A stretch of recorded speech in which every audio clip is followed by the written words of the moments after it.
Selamat pagi Bapak Ibu dan saudara-saudaraku. Apa kabar pagi ini? Harapan dan doa saya kita semua telah bangun dalam sukacita, semangat yang baru dan sukacita dari Tuhan kita Yesus Kristus. Senang sekali kita berjumpa kembali melalui renungan pagi edisi 29 Januari 2022. Lukas pasal 7 ayat 14 dan 15 berbunyi demikian. Sambil menghampiri usungan itu, ia menyentuhnya, dan sedang para pengusung berhenti, ia berkata, "Hai anak muda, aku berkata kepadamu, bangkitlah." Maka bangunlah orang itu dan duduk dan mulai berkata-kata, dan Yesus menyerahkannya kepada ibunya. Tergerak oleh belas kasihan. Peristiwa yang mengagumkan berikutnya sehari setelah dengan perkataannya menyembuhkan seorang hamba dari perwira Romawi di Kapernaum. Sekarang Tuhan Yesus melanjutkan perjalanannya ke kota yang lain. Ia tiba di gerbang kota Nain. Kota Nain terletak 1 hari perjalanan dari Kapernaum dan terletak di Endor dan Sunem, tempat yang bersejarah bagi orang Israel. Sebab pada zaman perjanjian lama, seorang nabi yakni Elisa pernah membangkitkan seorang anak laki-laki dari seorang janda di tempat ini. Kedatangan Yesus ke dalam kota itu ternyata berpapasan dengan iring-iringan pengantar jenazah yang sedang diusung atau ditandu menuju ke pemakaman. Seorang anak laki-laki putra tunggal dari seorang janda. Janda itu sambil berjalan, sambil berderai air mata. Tangis pilu yang menyayat hati bila kita melihatnya. Bersama banyak orang dari kota itu yang mengiringinya untuk memakamkan putranya kesayangannya. Perhatian Yesus tertuju kepada kesedihan janda itu, yang telah kehilangan anak satu-satunya, tumpuan harapannya. Sekarang ia sebatang kara. Tentu dapat kita bayangkan bagaimana penderitaan ibu ini. Yesus memandanginya, dan Dr. Lukas menuliskannya kepada kita bahwa ketika Tuhan melihat janda itu, tergeraklah hatinya oleh belas kasihan. Lalu Yesus menyapanya, "Jangan menangis." Perhatikan Yesus, saudara sekalian, di sini tidak hanya berbelas kasihan, ia bertindak menghibur ibu itu, lalu berkata, "Hai anak muda, aku berkata kepadamu, bangkitlah." Maka seketika itu juga bangunlah anak itu, lalu duduk dan berkata-kata. Saudara-saudaraku, betapa mengagumkan kuasa Yesus yang didemonstrasikan pada peristiwa ini. Kata "aku berkata" menunjukkan bahwa peristiwa itu dapat terjadi karena kuasa Yesus, karena perkataannya, karena otoritasnya. Saudara, tak seorang pun dapat membangkitkan seorang dari kematian selain dari Tuhan yang berkuasa atas kematian dan kehidupan.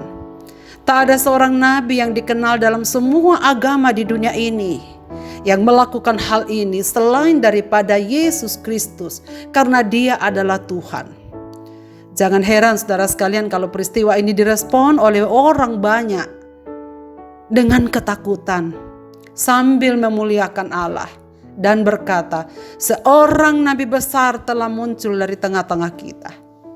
Peristiwa ini disaksikan banyak orang, baik orang banyak kelompok iring-iringan jenazah itu dari kota Nain, maupun murid-murid Yesus dan orang banyak yang telah mengikuti Yesus berbondong-bondong dalam perjalanannya dari Kapernaum. Saudara-saudaraku, apa yang mendorong Yesus melakukan peristiwa besar ini? Belas kasihan. Tergerak oleh belas kasihan, keprihatinannya kepada yang sedang mengalami penderitaan.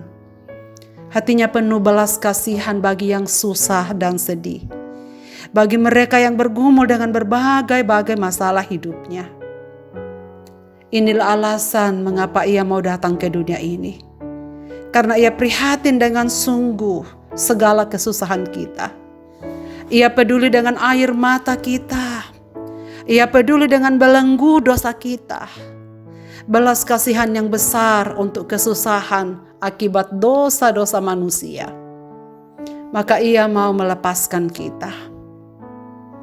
Saudaraku, apa yang menjadi pergumulan kita sekarang ini? Ada banyak. Menengadahlah kepadanya. Pandang matanya yang penuh belas kasihan itu. Ia tak pernah berubah. Datanglah padanya. Tak ada yang terlampau berat untuk ia selesaikan. Maka karena itu bersandarlah sepenuhnya padanya. Nikmatilah kasih-Nya yang jaib itu. Marilah kita berdoa. Bapa di sorga, Bapa dalam nama Yesus Kristus, kami bersyukur pagi hari ini kami sudah bangun dengan kekuatan yang baru, semangat yang baru, dan berkat-berkat yang Tuhan sudah sediakan bagi kami untuk kami nikmati sepanjang hari ini. Terima kasih oleh karena belas kasih-Mu yang tiada berkesudahan bagi kami. Kami bersyukur bahwa setiap hal yang terjadi dalam hidup kami ada dalam perhatian-Mu. Dan Engkau sangat peduli atas segala hal yang terjadi dalam hidup kami. Terima kasih Bapa, firman-Mu menghibur kami. Bahwa apapun yang sedang terjadi dalam hidup kami, Engkau melihatnya, Engkau ada di dalamnya. Engkau sanggup menolong kami. Perhatian-Mu tertuju kepada kami yang sedang bergumul. Dan karena itu Bapa, berilah kami iman untuk dengan tulus bersandar kepadamu. Karena kami rindu menikmati kasih setia-Mu itu. Kiranya kehadiran-Mu di tengah-tengah dunia ini menjadi kekuatan kami. Bahwa kami tak berjalan sendiri. Tapi setiap hal yang terjadi dalam hidup kami tetap ada di dalam kontrol kasih setia-Mu. Itulah sebabnya ya Bapa, semua pendengar renungan pada pagi hari ini, hamba-Mu berdoa buat mereka. Biarlah mereka menyerahkan hidupnya dalam tangan-Mu, dalam sepenuh-penuhnya, supaya mereka dapat menikmati pertolongan-Mu yang tiada batasnya itu. Kami serahkan hidup kami dalam tangan-Mu ya Tuhan. Di dalam Kristus Tuhan kami berdoa. Amin.